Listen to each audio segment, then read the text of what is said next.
Kumusta ang mga life dyan? Ayan, handa na ba kayo? Ayan, good morning, good morning, good morning po sa inyong lahat. Ito, may lakad na naman kami ni Dodong. Titignan po namin kung ano na po ang sitwasyon ng aming swimming pool. Ayan, papunta po kami ngayon sa aming tranching. Handa na ba ang all, guys? Ito, kawawa naman si Dodong, wala nang panigarilyo.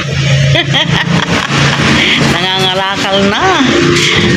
Ako ang nag-iipon ng kalakal para sa kanya eh. Mapili lang eh. Ayaw pa niya yung mga plastic eh. O anong ginagawa mo dyan? Ito yung yung nangangamoy na po, dinadala dito ng Daga. patay. Diyos ko, ang baho niyan eh. Eh kasi yan nga yung arang-arang na yung nagpapano eh, kasi nakakatago sila eh. Ano yun, patay na daga? Hindi, yung mga buto-buto, wala ako. Buto, hindi buto-buto. Ay, oo nga, buto-buto nga. Pag buto, isa lang. Pag buto-buto, marami. Ganun pala yun. Para nakalimutan na niya yung 40 pesos na binigay ko Yung mukha niya, kung makasagot eh. Akala mo. Ano kasi dami na arang-arang. Wala yung arang-arang. Huwag mo anuin yan. Hindi ginagawa yung tagpuan eh, kaya wala, hindi mo alam eh, patay na tagalin ko. Diyos Maria Joseph.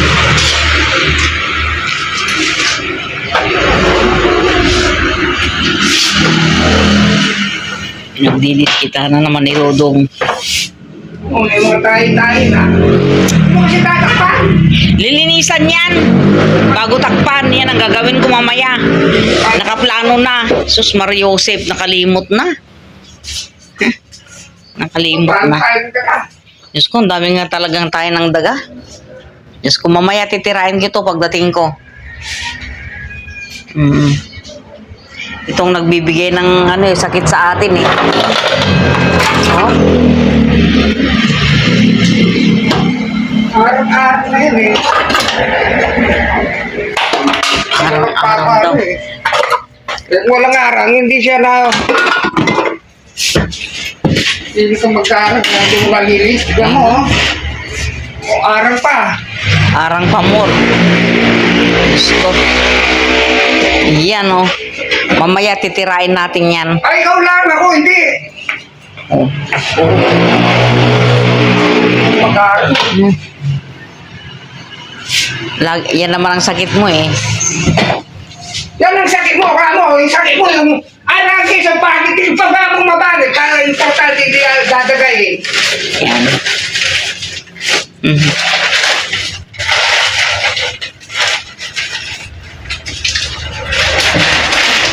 Pakialam mo sila, mabastig na. Hindi ka naman lang pinapakain.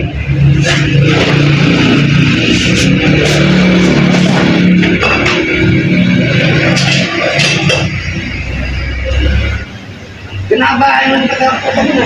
Kita mo. Na, oh.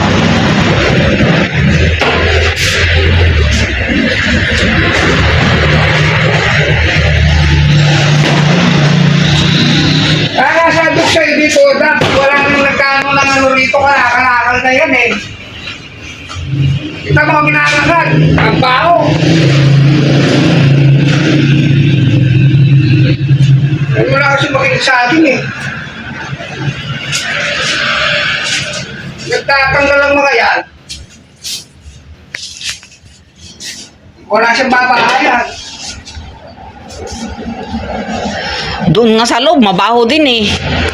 Amoy patay na daga din eh. Sama na siya rito, pupunta ron. Maganda nga dyan magkalat eh, kaysa sa loob eh. Patuloy kita eh. Ayan.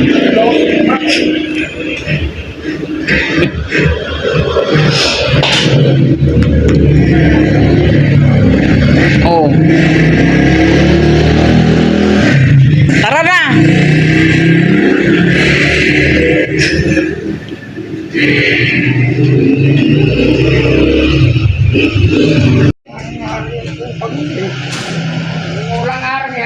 bawo-bawo na ganyan.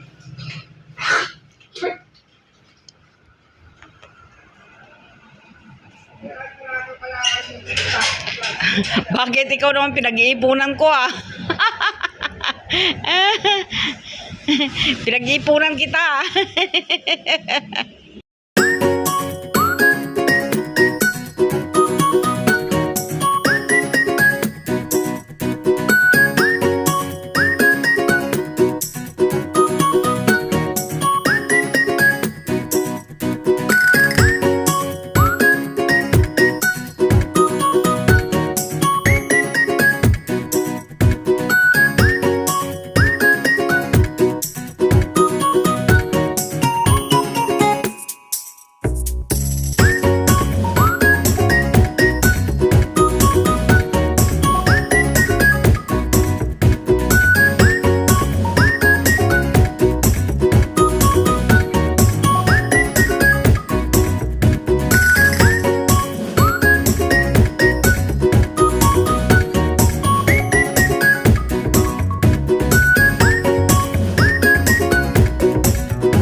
Nakarating na po kami rito sa bahay.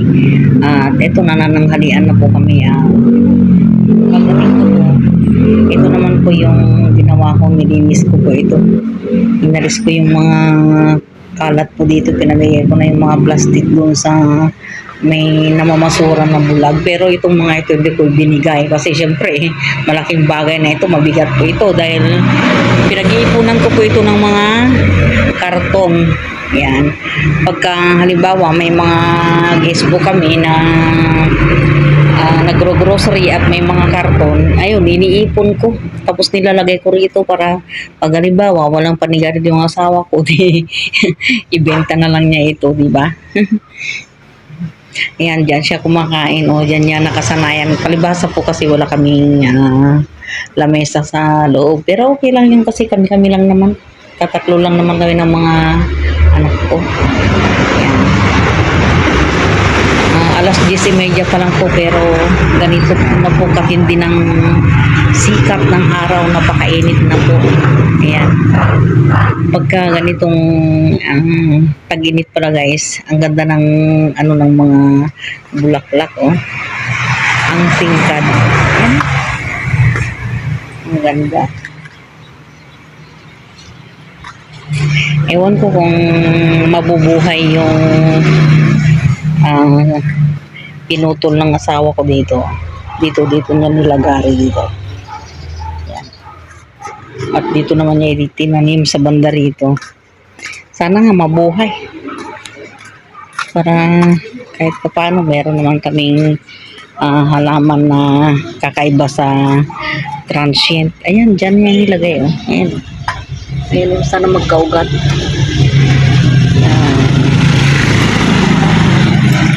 Ay, ba't naman ganyan? Namatay yung isang sanga ng aking kangkong. Mamaya, pag nakatalikod yung asawa ko, itatalim ko dyan. Diba? Itatalim ko dito. Dito ko itatalim yung kangkong.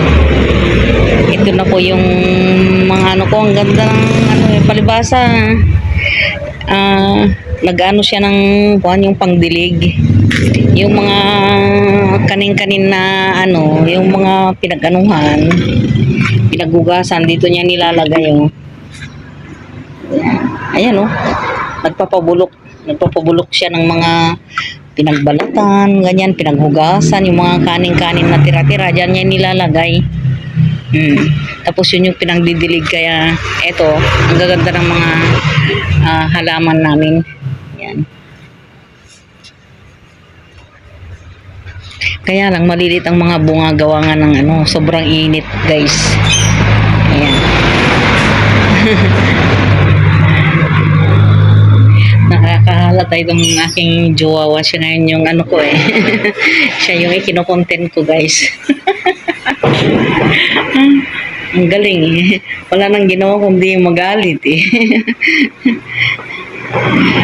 Wala nang ginawa kundi yung pag-initan ang inyong inday eh.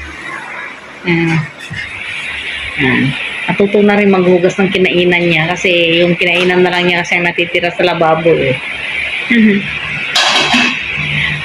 Nabusog ka na? Parang sabaw lang natira sa atin ah. Ha?